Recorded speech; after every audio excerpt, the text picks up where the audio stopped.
Thinking Aloud.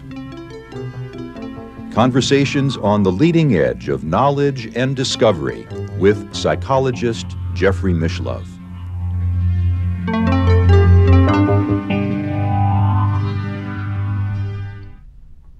Hello and welcome. I'm Jeffrey Mishlove. Today we are going to explore intuition in business. With me is Francis Cholle, who is the author of The Intuitive Compass. He is also the founder and director of The Human Company. Welcome, Francis. Thank you, Jeff. Hello. Hello. It's a pleasure to be with you. You've had an intriguing career, both as a yoga student and yoga teacher, as an artist and a singer, and as a trainer of intuition and a scholar of intuition. One of the things that intrigued me the most about your work is the role of play as a tool for getting people in touch with their inner creativity and intuition.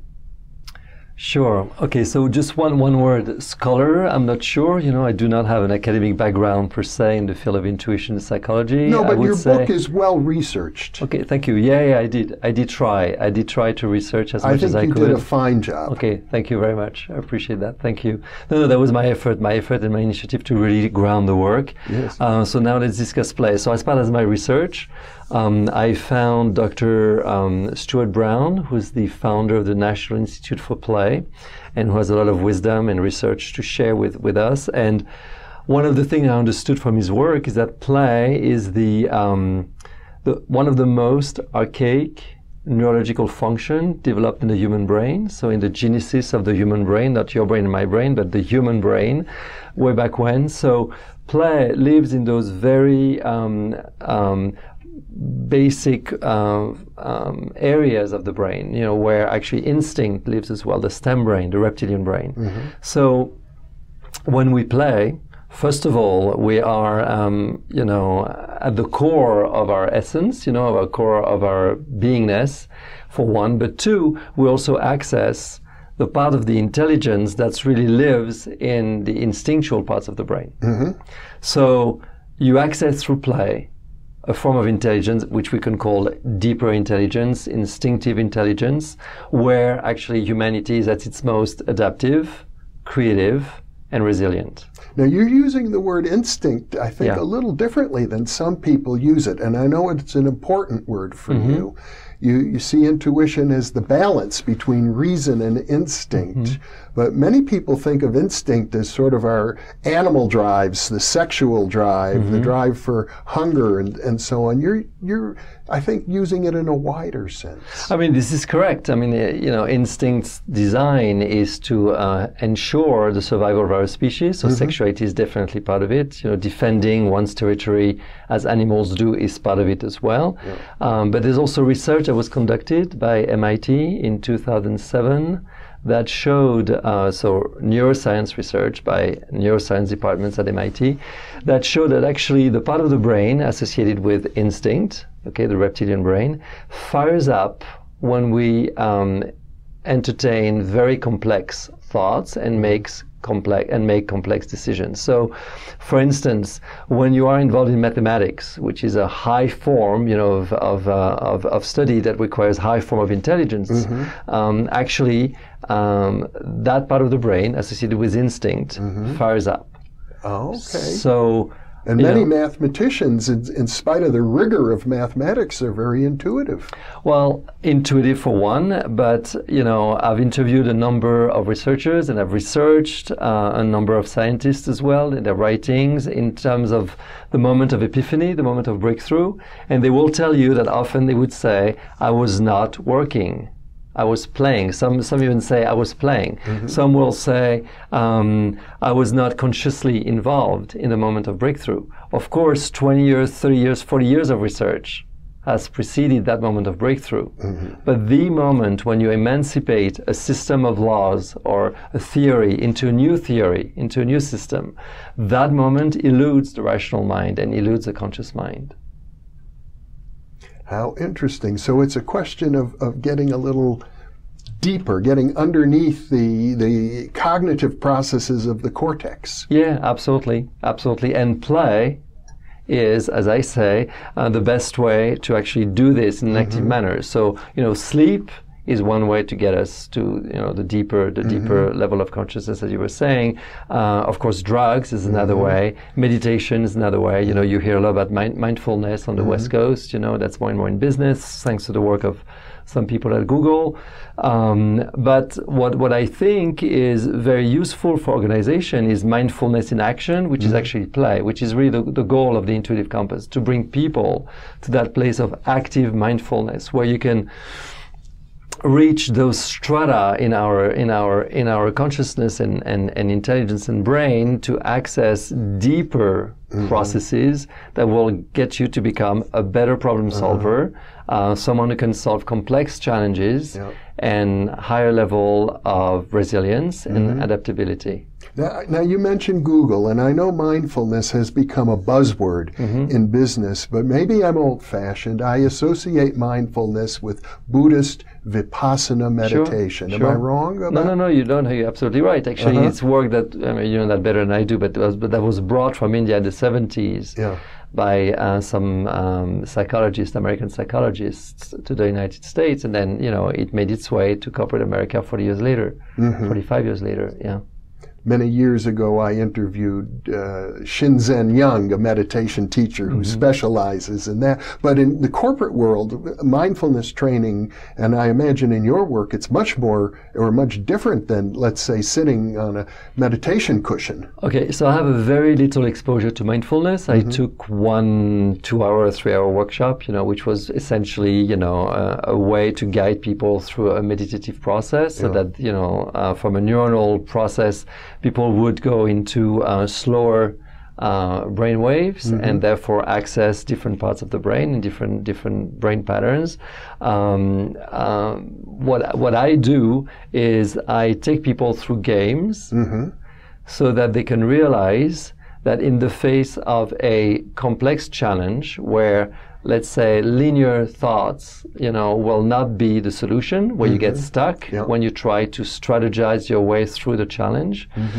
They realize that in a very simple manner, requiring nothing else but connecting with your breathing, you can, as a group of people who don't necessarily need to be aligned or share the same values, with no more resources in terms of time and money or head counts, you can actually, as a group that comes together, resolve a complex challenge in very little time.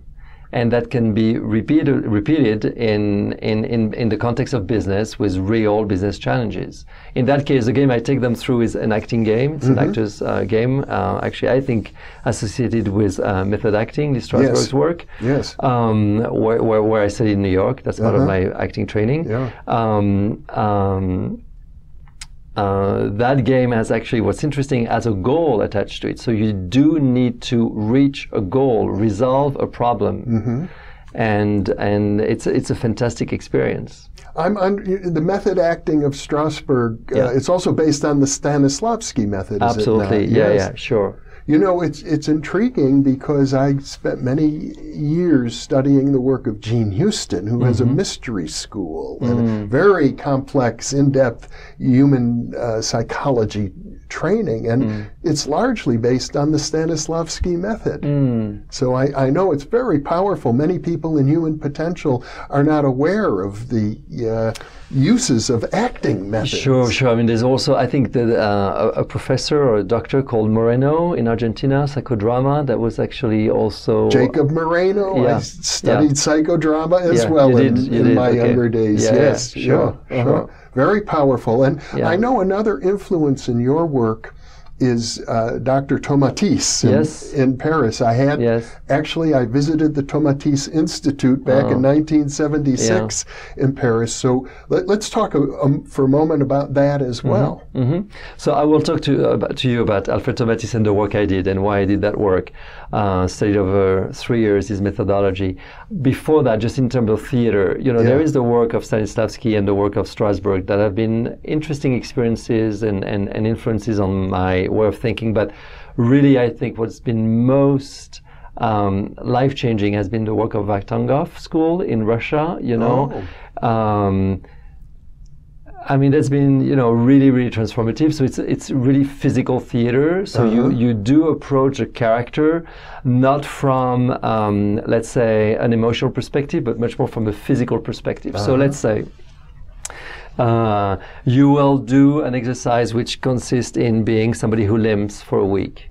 Okay, somebody who has a handicap, and you do embody physically that handicap for a week at a whole week. At different given moments, you know, from a class to another class with a teacher. Okay, and you see how it impacts your psychology, your emotions, your relationship to others, and how it can give you cues into the character that you're working on.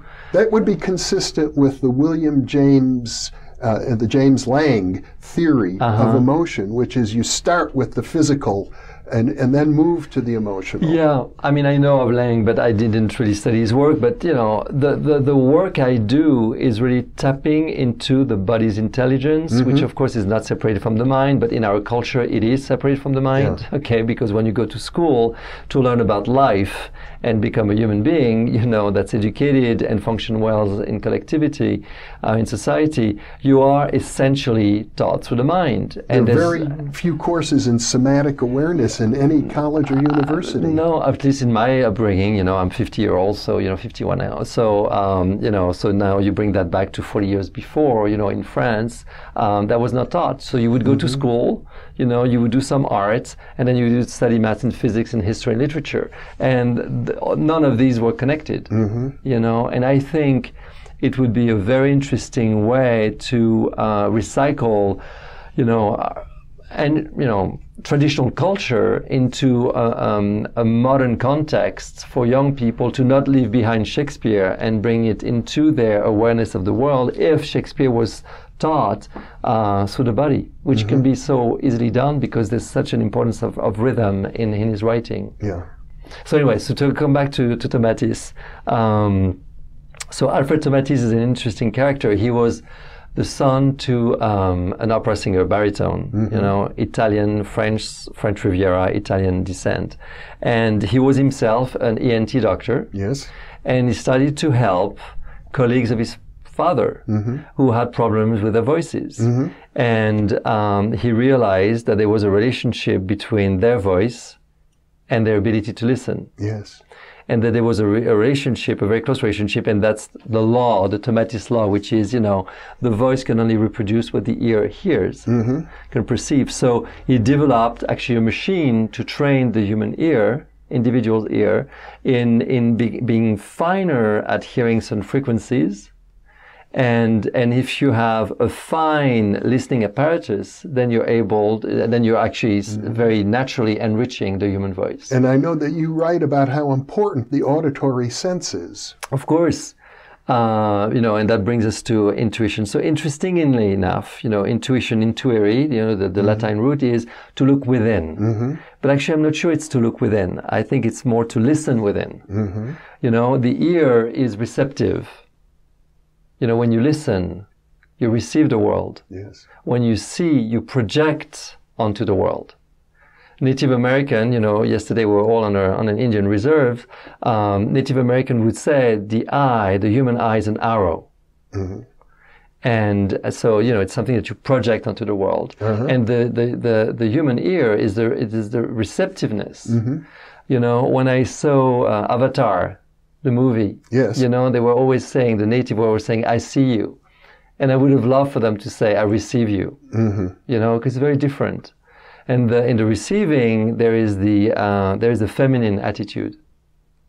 There is a feminine archetypal energy in receiving people and or in receiving, period, the world.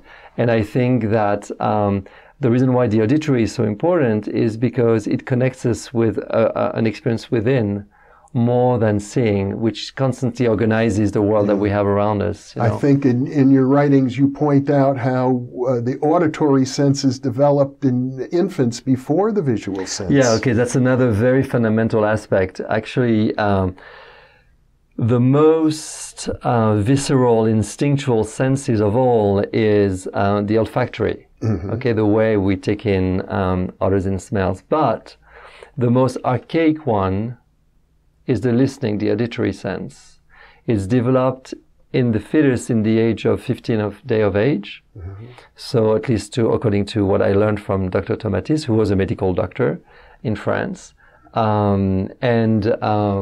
Therefore, you can, through auditory memory, go back to the time when you and I were 15 day of age. So it's almost, what he does through his work is almost like a rebirthing process of bringing people back to that 15 day of conception in the womb of the mother, where so many things happen, and you can actually revisit trauma, imprints, physiological issues, all the way back from 15 day of conception. Yeah. Now, I know you do a lot of work in the business community. Are you able to work with people at that level? You know, I work at the level where people are at, because that's how you can enter in communication, you know, otherwise you just miss each other. But, you know, I think what's remarkable to me in the experiences I have with these people, when I do work with them through that very simple game, acting game that I was mentioning to you, there is really a universal place in all of us that can be connected and tapped into.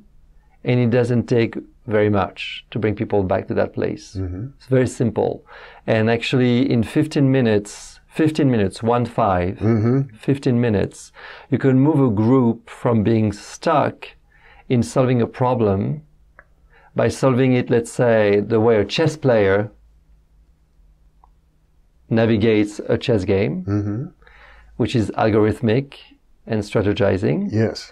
To bring them to tap into much more of the Go player way of playing a Go game, which is all about relationship and intuition and interdependence and interconnection, and solve complex challenge. Yeah. Now, for some of our viewers who are unfamiliar with Go, I am a Go player, so I understand it a little bit.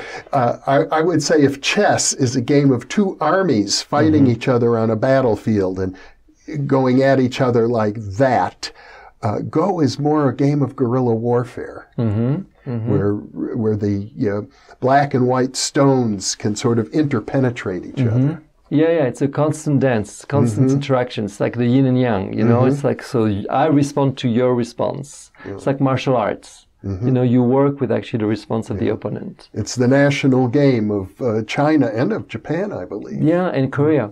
Yeah, Korea. Actually, there was this very interesting experiment recently. So chess players have been outbeaten, you know, by computers decades ago. But that was not the case with Go player.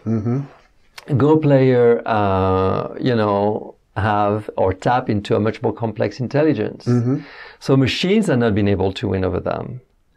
And I would not be able to tell you how many, you know, combinations are possible in any move in Go. But that was like enormous. Yeah, there are more positions on the Go board than on a chessboard. Yes. And because it's not algorithmic, because it's not a logical progression, but it's a constant improvisation, very, very complicated for machines to win over Go player. But recently, actually, the number 2 Go player in the world, who's from South Korea, actually lost to a Google machine.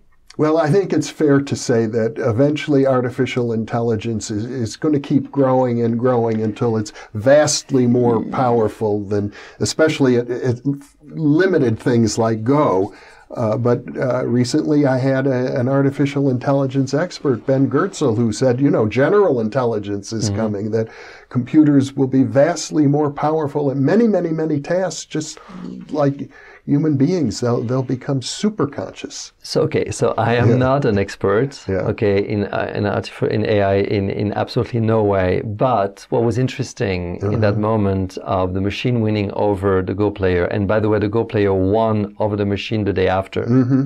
So it's still a battle of equals. But let's say machines, you know, develop and But there was a very interesting moment. There was a South Korean Go master in the audience who watched the machine play and win over that young Go player. And his take on it and his response to that moment of the machine winning over the player was, how beautiful, how beautiful. So, and I find it beautiful in and of itself, because what he saw the machine actually intuit its way through the game in a way that the, old master who spent his life working with his own intuition and the Go game. So he saw the machine use its intuition in a way he had never himself as a human being done, but had learned in the moment of observing the machine. So what I find interesting here and changes the whole relationship to, oh, well, machine will win over human beings, is that, machines are our brainchild. And now they are our teachers. Isn't that interesting? And let's be open to the capacity of the human brain to learn, from those machines and expand our ability to actually tap into our intelligence and complex and deeper intelligence. And I'm telling you, the frontier of that intelligence, no one knows it. And then, of course, there's the whole conversation about hybrid between machine and humans, how much we're going to be able to integrate those operating systems and CPUs, etc., into our own brain physiology. Yes. So, it's a whole new frontier. Yeah. Well, I'd like to also go back, if I may, to some of the research you cited that goes back to the 1970s on the role of precognition in business, the work of Dean and Mihalski and executive ESP. That's a little bit outside the domain of conventional thinking in science, and yet there's very substantial research. Yeah.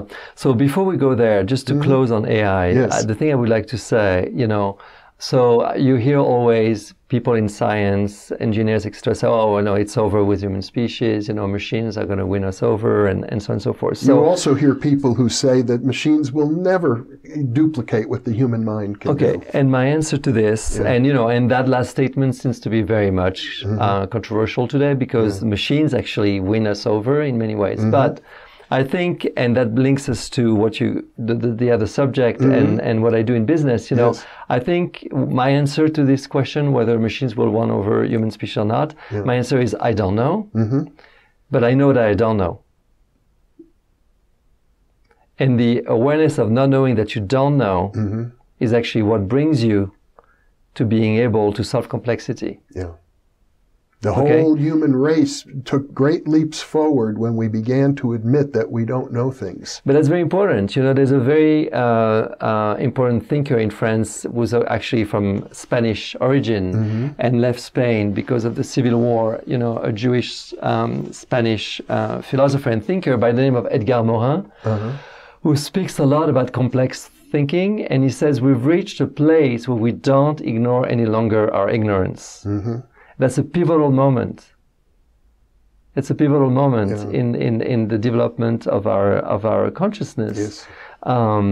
And very humbly, what I do in business is reminding people through that very simple game that you don't need to have the answer, or you don't need to have a clear vision about the future, or you don't need to have a strategy about the future in order to solve the complex challenge that you're facing today. And that's essential in the whole field of strategic management, the McKinsey and the BCG, the Boston Consulting Group and everything, which come from the opposite idea that there is a way to design strategy to get our way out of the problem. But I think it's much more our way through or our way within the problem. There's a medieval mystical text, very moving to me, called The Cloud of Unknowing, which says that, the beginning of a mystical process is to admit you don't know. Okay, sure. And since you go back to those times, of course, Renaissance times, with Giotto's perspective, to go back to receiving and seeing, hearing and seeing, of course, the perspective, building a whole other worldview, you know, with our privileged position. You know, I see the world from my perspective, and then of course all the immense progress that ensued out of this new worldview. You know, that the whole birth of scientific progress in the past 500 years, but also the cost and the limits of this progress. You know, so. Now we have just about a minute left, okay. and I know we were going to touch on the executive ESP work. Yes. You know, I do not formalize so much the process that happens, you know, in that game, but people do realize that they access a deeper intelligence, and that to access that deeper intelligence that take them through those complex challenges that they were stuck with before, to the point that their business could die sometime because of a disruptor entering their market. So I think that what's obvious today is that people accept that complexity requires a different type of intelligence. I think that the human brain has wrapped itself around the concept of complexity, and therefore people are much more receptive and open to cues that otherwise they would have seen as irrational, and now they accept them as simply non-rational. But non-rational, such as feelings and love, have a huge place in our civilization and culture, and can have a huge place in business to actually inform leadership and decision-making. And that's what the Intuitive Compass is all about. Francis Cholle, thank you so much for sharing this half hour with me. It's been rich and rewarding and enlightening. You're very welcome, Jeff. Thank you. My pleasure. And thank you for being with us.